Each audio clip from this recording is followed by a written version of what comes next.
തൃക്കോവിൽ ശിവക്ഷേത്രം ഏലംകുളം. കേരളത്തിൻ്റെ നവോത്ഥാന നായകൻ ഏലംകുളം മനയ്ക്കൽ ശങ്കരൻ നമ്പൂതിരിപ്പാട് എന്ന EMS പ്രതിനിധാനം ചെയ്യുന്ന ഏലംകുളം മന ഊരാളന്മാരായ മഹാക്ഷേത്രമാണിത്. EMSൻ്റെ ബാല്യകാലം 12 കൊല്ലം തുടർച്ചയായി ഈ ക്ഷേത്രത്തിൽ വന്ന് ദർശനം നടത്തിയിരുന്നതായി ചരിത്രം സാക്ഷ്യപ്പെടുത്തുന്നു.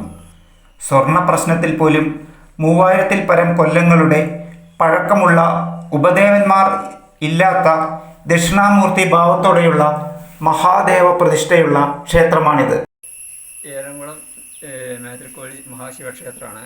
ഏലംകുളത്താണ് ഈ ക്ഷേത്രം സ്ഥിതി ചെയ്യുന്നത്. ഏലംകുളം മനവക ക്ഷേത്രമാണ്. EMSൻ്റെ തറവാട്ട് ക്ഷേത്രമാണ്. അങ്ങനെ പറയുമ്പോൾ അങ്ങനെയാണ് വരിക. കുറച്ച് കാലമായിട്ട് എക്സിക്യൂട്ടീവ്സിൽ ഭരണമാണ്. കമ്മിറ്റിയാണ് നടത്തിക്കൊണ്ട് പോകുന്നത്. ഞാൻ ഇവിടുത്തെ കഴകം ജീവനക്കാരനാണ്. ഞാൻ ഈ ക്ഷേത്രത്തിലെ ക്ലർക്കാണ്. ഒരു 10-20 കൊല്ലമായിട്ട് ഇവിടെ ജോലി ചെയ്തുകൊണ്ടിരിക്കുകയാണ്. അറപ്പച്ച് കിടക്കുകയായിരുന്നു, പൊട്ടിപ്പൊളിഞ്ഞ്. അങ്ങനെ അവിടുന്ന് 96-ലാണ് ഇവിടുത്തെ പ്രദേശവാസികളൊക്കെ പാടെ കൂടിയിട്ട് ഒരു കമ്മിറ്റി രൂപീകരിച്ച് ഇപ്പം നീ കാണുന്ന സ്ഥിതിയിലേക്ക് എത്തിച്ചിട്ടുള്ളത്. പുരാതനമായിട്ട് ഉടഞ്ഞു പൊളിഞ്ഞ് കിടക്കുകയായിരുന്നു, വരുമാനമൊന്നുമില്ലാതെ. ഇപ്പോൾ ഈ സാധാരണ ജനങ്ങളുടെ സഹായം കൊണ്ട് വളരെ ഭംഗിയായിട്ട് നടന്നു പോകുന്ന കാര്യങ്ങൾ. ക്ഷേത്രം നടത്തിപ്പിന് ഒരു എക്സിക്യൂട്ടീവ് ഓഫീസറുണ്ട്. അയാളുടെ കീഴിൽ ക്ഷേത്രത്തിൻ്റെ കാര്യങ്ങളൊക്കെ ദൈനംദിന കാര്യങ്ങളൊക്കെ ഭംഗിയായിട്ട് പോകുന്നുണ്ട്. അതേമാതിരി പിന്നെ പുനരുദ്ധാരണ ഒരു കമ്മിറ്റി ഉണ്ട്. അവർ അണ്ടറിൽ പുനരുദ്ധാരണം നടന്നുകൊണ്ടിരിക്കുന്നു. ഇനി പല കാര്യങ്ങളും ചെയ്യാൻ ഒരുവിധം ഒക്കെ വൃത്തിയായിക്കൊണ്ടിരിക്കുകയാണ്. ഒരു തരത്തിൽ ചെയ്ത് വന്നുകൊണ്ടിരിക്കുകയാണ്. ഈ കുളത്തിൻ്റെ ഒരു പണിയും കൂടിയുണ്ട്. അതുകൂടി ആയാൽ ഏറെക്കുറെയൊക്കെ പുനരുദ്ധാരണം ഒരു പരിധിവരെ പൂർത്തീകരിക്കാൻ കഴിയും.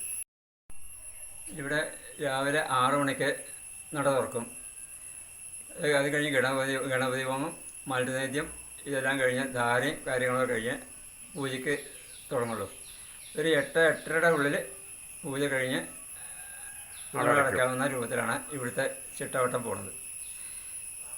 വൈകിട്ട് ഒരു 5:30 തുറക്കും, 6:30 വരെ ഉണ്ടാവും. ഇവിടെ ഇപ്പോൾ കമ്മിറ്റി കഴിഞ്ഞ ശേഷം ഇവിടെ ചുറ്റമ്പലത്തിൻ്റെ പണികൾ കുറേ നടത്തി. അത് കഴിഞ്ഞ് പ്രദക്ഷിണ വഴി പണി ഏതാനും മുഴുവിച്ചു. അകത്തെ പുല്ലൊന്നും മുളയ്ക്കാതിരിക്കാൻ വേണ്ടിയിട്ട് ടൈല് കട്ട വിരിച്ച് വൃത്തിയാക്കിയിട്ടുണ്ട്. ഇനി ഉള്ളിൽ കുറച്ച് പണികളും കൂടി ബാക്കിയുണ്ട്. അത് കഴിഞ്ഞിട്ട് വേണം കുളത്തിൻ്റെ പണി തുടങ്ങാമെന്നുള്ള നിലയ്ക്കാണ് കമ്മിറ്റിക്കാരുടെ തീരുമാനങ്ങൾ. ഒരു 10 വർഷം മുമ്പേ ദേവപ്രശ്നം വെച്ചപ്പോൾ പിന്നെ ദേവമാരി ശ്രീ മുല്ലപ്പള്ളി നാരായണ നമ്പൂതിരി ഇതിൽ പ്രശ്നം വെച്ചപ്പോൾ അതിൽ കണ്ടത് 3000-ഓളം വർഷം പഴക്കമുണ്ടെന്നാണ് അതിൽ കണ്ടത്. പിന്നെ കരപ്രതിഷ്ഠയാണ്. പിന്നെ ദേവന് ഇവിടെ ഉപദേവന്മാരാരും ഇല്ല. പക്ഷേ ഭഗവാൻ ഏകനാണ്. പിന്നെ ഒരു നാഗത്തറ മാത്രമേ ഉള്ളൂ ഇവിടെ പുറത്ത് ഇതായിട്ട് ബന്ധപ്പെട്ടിട്ടുള്ളത്. ശിവനേ ശരണം പരമേശ്വര.